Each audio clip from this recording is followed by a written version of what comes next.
Hi everyone, and welcome to this AND session. It's great to have your company for our next session, and we'll be talking this evening with Elizabeth Takyi all about her lived experience. But before we get started, we've got a really exciting announcement about what's happening with us here at AND. So a lot of you will be aware that AND, as we see here, represents the Adult Network, Neurodiversity and Dyslexia. And we are a coalition who come together with the idea of supporting our community, and what better idea and sentiment could that be? We know that our coalition is, of course, Yorkshire Rose Dyslexia Association, Hampshire Dyslexia Association, the Adult Dyslexia Centre, and SucceedWithDyslexia. And I normally host these sessions. My name's Donna Stevenson, and I'm a SucceedWithDyslexia Ambassador. But we've got some exciting news because we've got some new members to our coalition.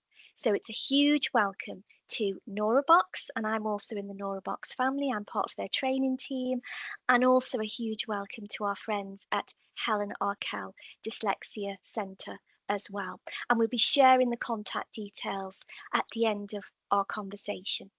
So let's say a big hello to our experts. I'm going to stop sharing that wonderful logo, which we're very proud of now with all our new members.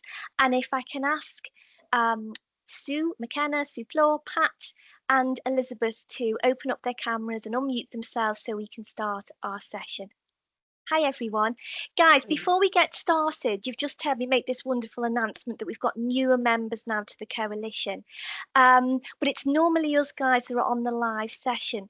So Sue Flohr, can I come to you first just to give a sense of what the Adult Dyslexia Centre does? Well, the Adult Dyslexia Centre does what it says. It supports adults, but actually we do have quite a number of parents coming to us as well with queries. We have a helpline running with a phone and email, and we offer services like assessments, training, tutoring, anything, you name it, to individuals and organisations. Yeah, brilliant. Thank you, Sue. And thanks for all that you do there for the community. I'm going to come on to our other Sue then, Sue McKenna, who's chair of Hampshire Dyslexia Association. Sue, give us a sense of all the great work you guys do in Hampshire. Thank you, Donna, and good evening, everybody. In Hampshire Dyslexia Association, we cover the geographical area of Hampshire, Southampton, Portsmouth and the Isle of Wight, and we offer support to assessors and tutors in that area, and we have an email helpline, and anyone can email in and ask for advice, support, networking. We offer support to employers and to adults, and over the last few years we've found that we've been able to make contributions into the community.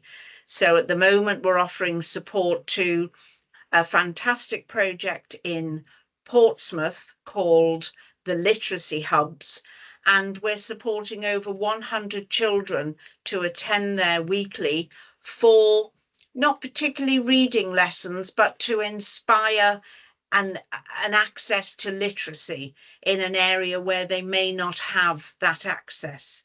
So we are inclusive for everybody in that area, and obviously what we're finding is a lot of adults are getting in touch with us and saying, I'm having troubles in the workplace, what can you do to help? And we direct them to this wonderful forum where we can hear people like Elizabeth talk about how we can offer some support. Brilliant. Thank you, Sue. And, thank you for what you do for the community there in Hampshire. Pat, last but certainly not least, tell us what you guys do at the Yorkshire Rose. You're the chair there.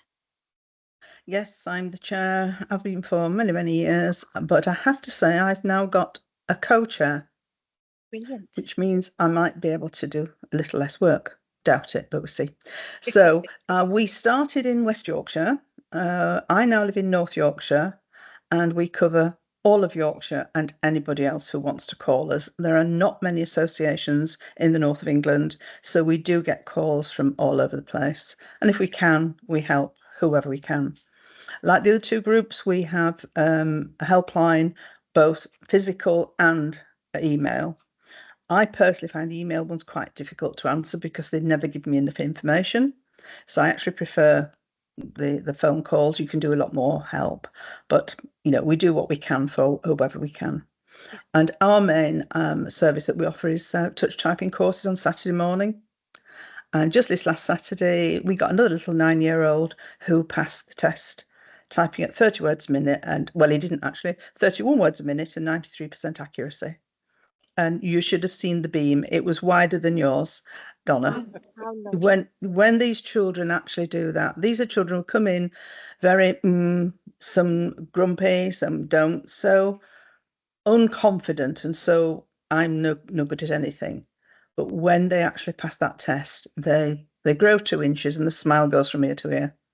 So that's how real. And then as some of you know, we've just done a festival which we feel was very successful, and we're planning next year.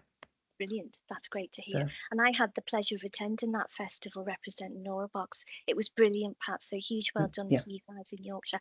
And thank you for everything else that you do. So, thank you to everybody who's listening to this, because this is going to be a really inspiring conversation. This is what we do it for, to create a safe space with trusted voices in our community. And I can think of no other great trusted voice than Elizabeth Takyi. I'm going to introduce her and then we'll get chatting, because what Elizabeth will share, we hope, is going to be truly inspirational. So Elizabeth, you are Neurobox Ambassador and a speaker. You were the founder and CEO of A2I Dyslexia. We might talk about that as we talk about your journey this evening. You've got a resume that is so very impressive. Many of the kind of achievements have been the recognition of you as an ally, as somebody who's a thought leader within the neurodivergent community. And in recognition of those great achievements, you have achieved in not that long ago, actually, you've been voted one of the 100 most inspirational women, and also you were one of the top 80 neurodivergent evangelists. Hopefully I'm saying that right, alongside many other well-deserved recognitions, Liz. So I can think of no one better to chat with. Hopefully what's going to be an inspiring conversation. So thank you. And let's get started then. So Elizabeth, can you set the scene for us about your journey with neurodiversity? Okay, hello everybody. Good evening, good morning, good afternoon, depending where you're watching from. I'm in sunny Tooting-Bec, as I said earlier. Absolutely beautiful today, and it's such a pleasure to be here to talk about my journey with neurodiversity, and I also have a physical disability, so I will kind of touch up a little bit on that as well. So Donna, thank you so much for the introduction. That was so lovely. My name's Elizabeth Takyi, and I have a lived experience of dyslexia, dyspraxia, dyscalculia, ADHD, and I have self-diagnosed with autism because I believe I have autism. I can't say that enough to anyone, because usually I will wait for the reports and everything to kind of believe it, but I know I have a lived experience of autism. And this is something that I've been on a waiting list with the NHS since 2019.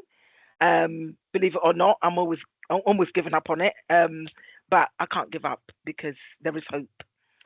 So all my diagnosis came later on in my life, when I was in my mid-30s, and I'm not ashamed to share my age here. I'm 54 years of age. I got my first diagnosis of dyslexia when I was 32. I got dyspraxia when I was about 33. They were all diagnosed at different times. Erling syndrome when I was 35. ADHD when I was 53 last year. So yeah, they've all been different timing. I've always wished that there was an education psychologist that could have done everything at once at the age of 9. When Pat was talking about this young girl with a smile going across her face because she could do this touch typing, in fact, the happiness in me was just so unbelievable, because having dyslexia, living with dyslexia, when you achieve a milestone like that, it's time for celebration. And when Pat was explaining, I was so happy to hear that. So how did I get involved, or how did I start getting involved in neurodiversity and so forth? So like I said, I was diagnosed at 32 at university, but I'm going to go back a bit to when I was young. Yes, please do. Yeah. Yeah. So I'm going to start from when I was about 6, 7. I was born in the UK. At the age of 2, my parents decided to take me back to Ghana, West Africa. Not just me, 4 more children. Back in those days, it must have been really tough for any parent to have childcare and trying to juggle everything in the 70s. So I went back to Africa and I went to primary school in Ghana. No one would have known about dyslexia. As much as no one would have known about dyslexia in the 70s in the UK, or very minimal awareness, it was even worse in Africa. So one of the things in Ghana that they used to do, like first thing in the morning, the teacher will come to the class and they'll call something dictation. So spelling bee and dictation, and also maths. So the teacher might come up to me and say, Elizabeth, spell yesterday. And that's on the spot, and you've got to know how to spell it. I'm like standing there going, I don't even know what yesterday means at that point, to even try to spell it. I couldn't spell something like that. And up till now, I still can't spell the word yesterday, believe it or not. So Grammarly, thank God for Grammarly for all those things.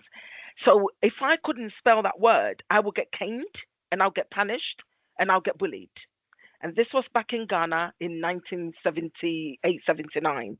That would have been for me. So once you couldn't do that and you were shamed, obviously your confidence and everything would go down. So my defense mechanism was like, listen, I'm not going to get no one to bully me. So I will stand up for myself. So you can imagine what that would have come up with. So lots of distraction in the class, banking of school, not doing what I should be doing, and all different things going on. Psychologically, the trauma was unbelievable. There's 5 siblings. They're all excelled. There's the one odd black sheep, as I used to call myself, who was always failing. So my parents would just say, well, what's wrong with her? We don't understand. And then it kind of left me to it to get on with it. That was in 1978. Fast forward. I came to the UK when I was 12 in 1982. And I went to secondary school here. One of the most beautiful things I ever remember was, if I couldn't spell it or write it or read it, I wasn't going to get caned. So it's like, this is kind of different. I don't have to do the work. I actually don't have to learn. No one's going to smack me for not knowing how to read or write. So I didn't. So I left school at the age of 16 with literally unclassification on my certificate. And to be honest with you, for me, it was like, it is what it is. Listen, I used to say to myself, there's a lot of words that were used back in those days. I used to say to myself, well, I'm a bit of a Lizzie. I'm a bit not that clever. I'm not intelligent. So I'm just going to sail through life. And that was my mindset. That was my thinking until I had my 2 children. And I decided that actually I've got to have a better life for them. And I decided to enroll to go to university. That's a different story when Donna asks me the next question completely. Yeah. Brilliant. Thank you, Liz. I mean, the journey you've been on, and you shared your identification well into adulthood. My goodness, there's so much to unpack there. And I know I've chatted with you before about what you went through as a child. And I know that our adult community, certainly those of us, I'm in Gen X as well as you are, can really resonate with this, the feelings that there was something in quotes wrong with you, but no one was having those conversations and so on. But I do want to talk about that next chapter when you went to university and what happened then, these breakthrough moments as well. If you don't mind taking us through that, I'd love to hear it. Yeah, I mean, normally when I go out to give my talk, I normally say that my story is very inspirational, simply because I was what you call a write-off. I wasn't one of those people. And we did used to use that language, Exactly. didn't we, in those days? Exactly, yeah. I mean, no one had hope for me. That was including my own parents. They was like, we don't know what we're going to do with her. We don't know why she's not learning. We don't know why she's not engaging. Why is she so naughty is the word that my parents used to use. Up till now, my mother still doesn't understand ADHD. She still thinks that I'm a little bit different from the rest of my sisters, But, sometimes you just got to love the child no matter what. And she kind of left me to it. So prior to university, there were so many jobs that I kept going into and hopping and chopping jobs. And if I didn't fit, I'll just move on. So my middle name was like the quitter, But I loved everything creativity. I loved drama, dance. arts, anything that was really creative, I would really focus on it. Anything academic was like, I can't get my head around it, and I can't understand why. How do people read? I mean, how do they read, and how do they read it? Like it used to really be mind-boggling for me.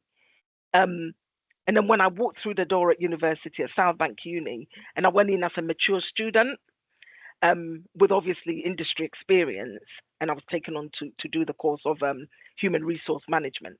And I remember going to Southbank, and I walking through the door, and the admissions officer said, "How can I help you?" And my immediate reaction was, "I'm here to learn." And she said, "Look, everybody knows what they want to learn when they come here. What do you want to learn? There's thousands of courses."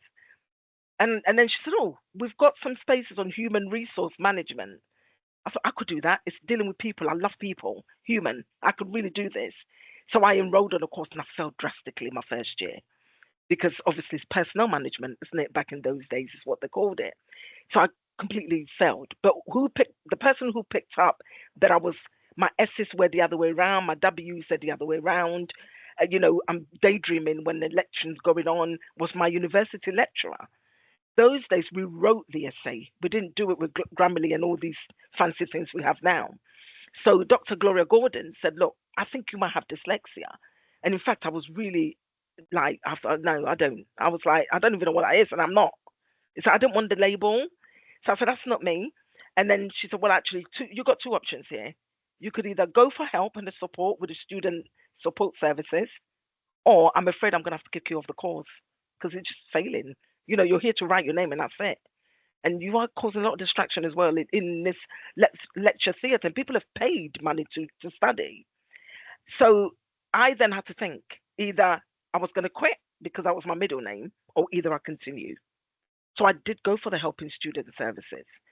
And even after the assessment, I was still adamant that that's not me. And that's the reason why that was, is because the stigma and the shame of having that label on me.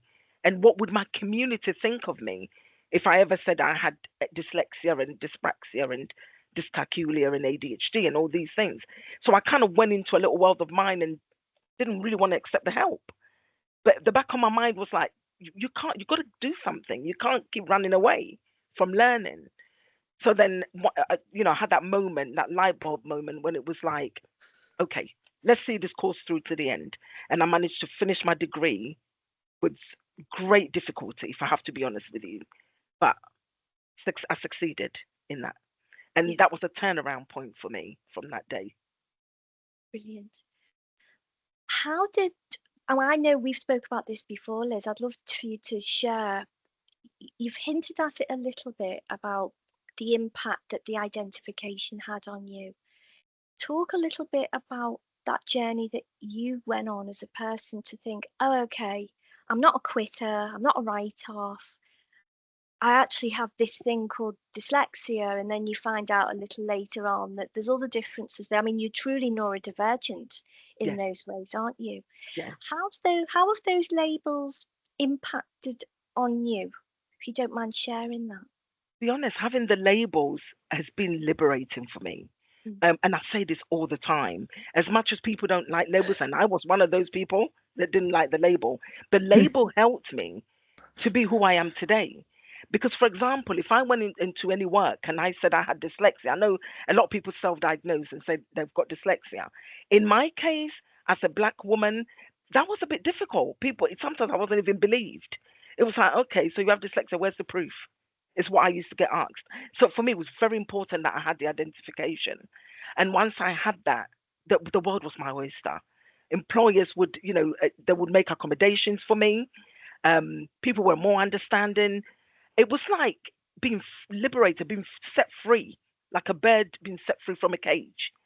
And then at this point, it didn't matter what other people thought of me, because I got the help that I needed to be able to be successful and to give an example to my children and to community that you can have dyslexia and all the neurodiverse condition and still be successful with the tools and the support that you get from, for example, university.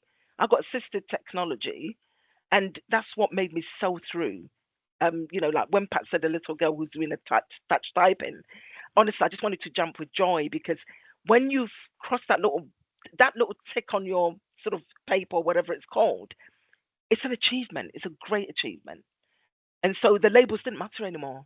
And now I stand on top of a mountain and I tell the whole world, listen, I have dyslexia, and this is this and this and this is what you can do to achieve what you want to achieve in life.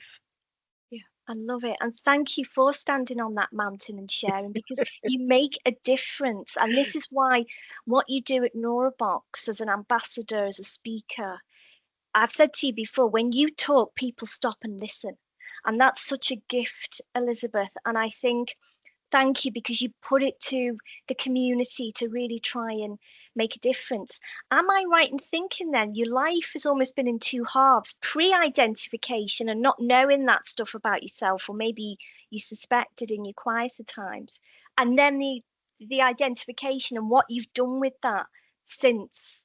Yeah. It's almost two halves to your story in that way. With that in mind, then tell me a bit about what you did with A2I, because this is when we first met, isn't it? I was at British Dyslexia Association, and we were very aware of the great work you were doing, and you were founder and CEO. Tell us a little bit about that. I love hearing it. Of course. So once I graduated, I got different jobs. You know, I got a job with the Metropolitan Police. I was working, I was an HR assistant. It didn't go very well in terms of the work, the support I was given, simply because I think it was very early on of the diagnosis of the dyslexia. So I was a little bit like ashamed to admit and accept the help. So I didn't really last long there. But looking back now, I wish I would have asked for more help. But at the time, I just didn't, because I felt like a sore thumb. We're talking about, this was early 2000, and all my screen would have been blue and my glasses would have been blue, and you got the little blue girl sitting in a corner, and I thought, I don't want to stick out like a sore thumb. So I didn't really excel very well there. But I moved on from there, and fast forward, I went back to university and did my professional qualification in teaching, because I really wanted to make a difference to the world. I wanted the little young girl Pat's talking about to see somebody who was not achieving to be who she's become today. And I want someone to look at them and say, well, if she can do it with all the support in a way, surely I can also reach the goal that I've set myself. So I kept persevering, and I then went to study for a professional certificate in teaching. Again, with industry experience, I worked as a TA for quite some time, and then I thought teaching might be the one for me. And the reason why teaching would have been the one, because I looked back at Lizzie, little old Liz, at the age of 8, and I thought, how many more young children are sitting in a corner of a classroom and maybe can't focus or can't catch up with the work the teacher set them, or may feel like they're not really excelling. And I thought, I want to make a difference in young people, old people, adults' life in terms of my lived experience. So A2I was born after my professional teaching qualification. I remember calling Aaron Smith at the BDA. Well, I actually called the BDA. And I said, I really want some support in the area where I live in Wandsworth, and I can't find any dyslexia support. And it was Paula Malone that picked up the phone, actually. And I think she then passed it on to Aaron. And I remember Aaron saying to me, well, if there is none in your area, if there's no Dyslexia Association in your area, why don't you set up one? I was like, that's an idea. And I've always been kind of entrepreneurial from when I was young. I always wanted to work, do something for me. So I thought, well, actually, I will do that. I will do just that. So I went off my way, and then I set up a Wandsworth dyslexia support group. I'll be very honest, it wasn't very successful in the beginning because it was something very new in Wandsworth. It's never been done. And it wasn't that successful initially. But then I decided that actually I'm going to turn this into a company so that we can get funding to support other people. The idea of A2I, Aspire to Inspire Dyslexia, was never to be a millionaire, but it was to help other people like me. Whether it was the young girl Pat's talking about, or whether it was the adult that wanted to go back to education. And it was very important that we did that. And we served so many people over the 6.5 years that we run the organization within education. So similar to my story, people that were struggling, employment, people that were quitting, or people where the bosses were firing them because maybe they didn't think they were up to the job. And then also startup, because I started A2I Dyslexia. and it was very successful within Wandsworth. And if you do a little Google on A2I dyslexia, you see many things that we did. There was so many live show, podcast support, work with job centres, did so many talks in big organisations, and that was a great achievement from someone who was never going to achieve anything to where I sit today, which is really remarkable for me. It is, and I think the journey then starts to gather momentum, because what you do now at Neurobox, and I know that you are starting a mentor program, it's the same passion, isn't it, Elizabeth, about giving back, inspiring, raising people up to be the best version of themselves. Absolutely.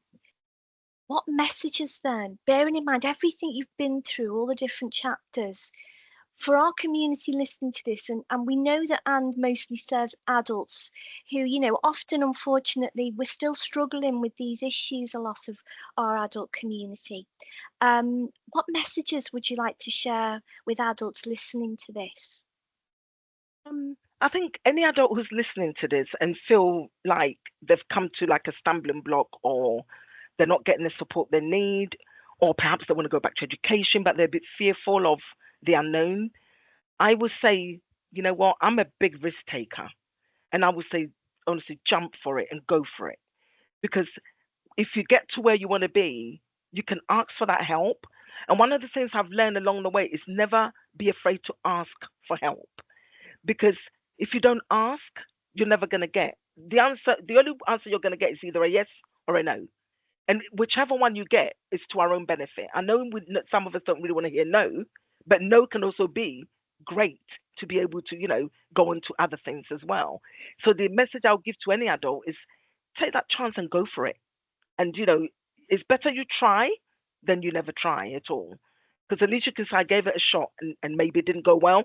Or guess what? I gave it a shot and look at where I am today.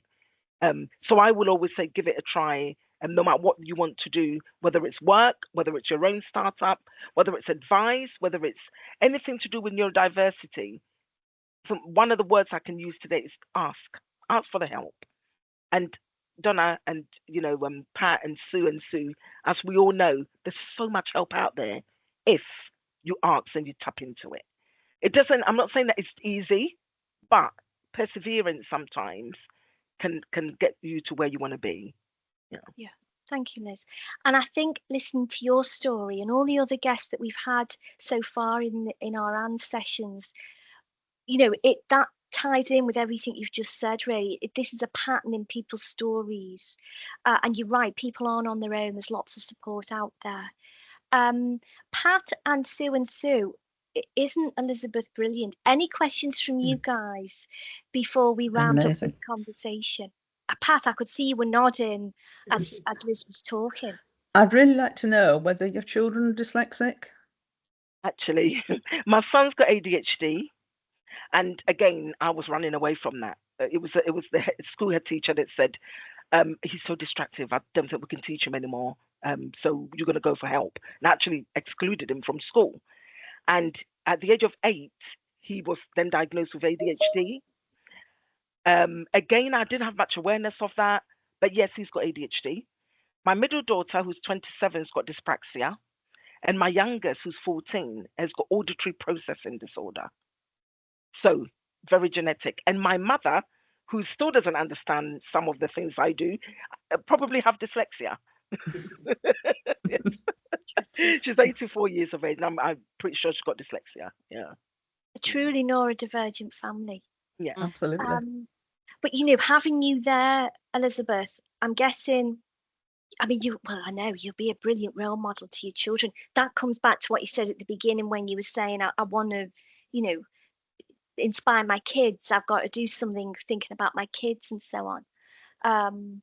Yeah, it's really interesting. And I know you still give back to children as well, beyond the work that you do amongst the adult community. Sue and Sue, anything else to add here? Yes, Sue, please do. Yeah, with your HR experience, I mean, what advice would you give to any adults listening about how they should approach their line manager thinking they're dyslexic? I mean, we often get calls about that saying, I'm really scared to disclose how I feel and maybe then be a stigma, and people won't want me. Have you got any advice for those sort of people? Yes, that was me at the Met Police when I was working for the Metropolitan Police, because I don't want anyone to look at me differently. It got to a point where my line manager was like, I don't even know if she's telling the truth, even with my report. It was that difficult. So one thing I would advise anybody who's here today or who will watch it later or whenever is to approach your line manager and have a safe space to be able to speak to them about your experience with your lived experience with any of the neurodiverse conditions. I know it's very difficult. Some people say, do I disclose or do I not disclose? I will speak for me personally. I would disclose, because if that company does not accept you, then it's not the right place for you to work anyway. Then it's best you kind of moved on. But if there is, because sometimes when you ask, there is help available. And I think, like, in the 21st century, neurodiversity is really much spoken about. I mean, on our LinkedIn page, there's loads of businesses that run their own companies and things. And I think if you you speak to your line manager, and then perhaps go to the HR department as well, and speak to the HR department and say, look, this is what the condition, I have dyslexia, and I believe if I get the right support in the workplace, I would thrive and be very productive in my work, and it'll be a success to the company. And I'll also recommend that these companies go for perhaps awareness training or anything like that for the company, so they're aware of what neurodiversity, disabilities, and other things stand for. So I would say speak to your line managers. Yeah, I think that's good advice. I would say the same, but you have that confidence now behind you to be able to do it. They don't all have that. But you did say there is a lot of support out there, and people might think, oh, where? And in being brief with my introduction, I failed to say that we do have support groups within the Adult Dyslexia Centre for people to build up that kind of confidence, to have those sort of conversations. So we have one online and one that meets face to face. But thank you, Elizabeth, for confirming that. Many people are really scared about disclosing, and you're right. If it doesn't go down very well, it's not the right place for you. Unfortunately, there are so many employers that still lack awareness, aren't they? Yeah, definitely. Exactly. Yeah, Thank we're still you. not there too, but it's a great question. And yes, thank you for sharing what you guys do at ADC. The services you speak of are free, aren't they? Which is so absolutely. brilliant. So they can build up that confidence. Could I raise the point, Donna and Elizabeth? In the jobs you've had, have you found that the government scheme Access to Work has been helpful? And if it has, I can imagine, having just met you this evening, but I imagine you make sure that what you get is what you need. It's not one size fits all. And I have experience as an Access to Work assessor, and I just wondered what your experience is more currently. Right. So Access to Work has been godsend. I mean, I know a lot of people knock it, but for me, it has been godsend, both in my self-employment work as well as where I work at the moment, currently at Neurobox. And I think prior to that, another company I used to work for as well. It has been godsend. It's a long process. It does take forever, but when it works, it works. Yeah. And I think for me, it's about not giving up, because it can be where a point where you think, actually, this is just too much for me. I can't do this. But one of the great things about Access to Work, you can actually phone them and somebody will help you over the phone to fill those forms in. Yeah. And I will always sing songs and praises about Access to Work, because it's really helped me in my work, my line of work. Yeah. Although it won't happen in 2-3 weeks, it could take 9 months. But eventually, when you do get that help, it's excellent to have the support in terms of tech, or if it's support worker, or if it's strategy coaching sessions.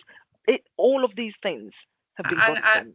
In my experience, I've been asked to go and do some awareness training with the line manager and the immediate colleagues, and that has been just as important as perhaps the piece of software.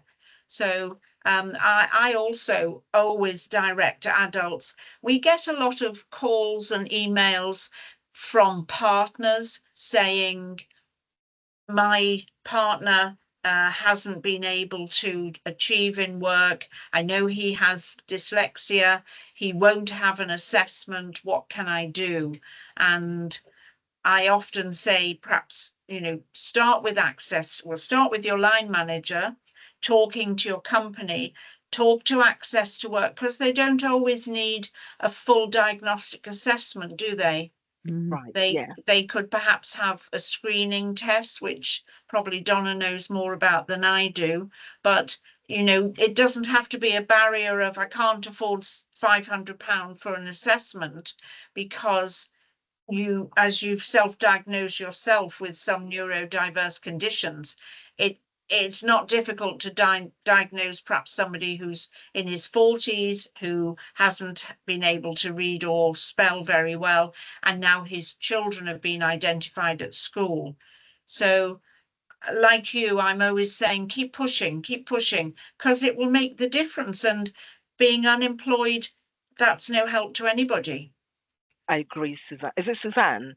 Susan. Yeah. Susan, yeah. Yeah. I totally agree, honestly. And I have been unemployed like a yo-yo. Sometimes I'm working and then I wasn't, and then I was signing on and it didn't work out, and it's backwards and forward. But with the Access to Work support, it has been so, I don't even know the word to use for it. It's like, it's just been so helpful. Without that, I don't think I would have been able to even maintain any jobs, because it's not easy. For example, running a business wasn't an easy thing to do, but having the support worker there to kind of help me with the admin stuff and all the things made it a huge difference. So sometimes when people say, oh, HY is such a successful business, I didn't do this by myself. It's all the people behind it that made it work, and Access to Work as well. My favourite gentleman was a tree surgeon, terribly good at his job and climbing trees and assessing how to pull down that part of the tree. But he didn't have an idea how to invoice. He didn't have an idea how to manage his diary and his time management, and he was losing clients, and it wasn't difficult to be able to put all that in place, and he was really successful. And he was a part-time fireman as well, so we directed him to the service in the fire service, and then he went on to pass his exam with the support. So it's just having the confidence perhaps to make that first phone call, to make that first conversation. And I think your example is a fantastic example to show people what can be done from somebody who left school with nothing, as you said. Absolutely. Yeah. Thank you. Brilliant. Thank you, guys. Well, as Liz was talking about asking for help, seeking advice, as we close down the recording, ready to take questions live from the colleagues who are with us this evening, we don't do that on the recording. But on this recorded bit, I'm now going to share the contact details of our coalition partners, where some of them have a helpline where you can reach out and ask for help and advice. So let me just bring that up. As I say, our list has grown because now we have Neurobox and Helen Arkell Dyslexia Charity on that contact list. But here we see ADC with the helpline and helpline email, Yorkshire Rose, helpline number, email address, Hampshire, their email address. Succeed does not have a helpline but got lots of useful information. So there is the info@ email address. Neurobox's website link is there with the hello@ Neurobox email address, and the Helen Arkell Dyslexia Charity, there's their wonderful website link, and then their inquiries email address. So please know that you are not on your own, and this is why we join together for these sessions, to listen to wonderful people like Elizabeth. So let's keep talking. Please do reach out if you want any support and advice around whatever we've covered this evening, or anything else beyond that as well. We're always here for you. Thank you for listening, everybody.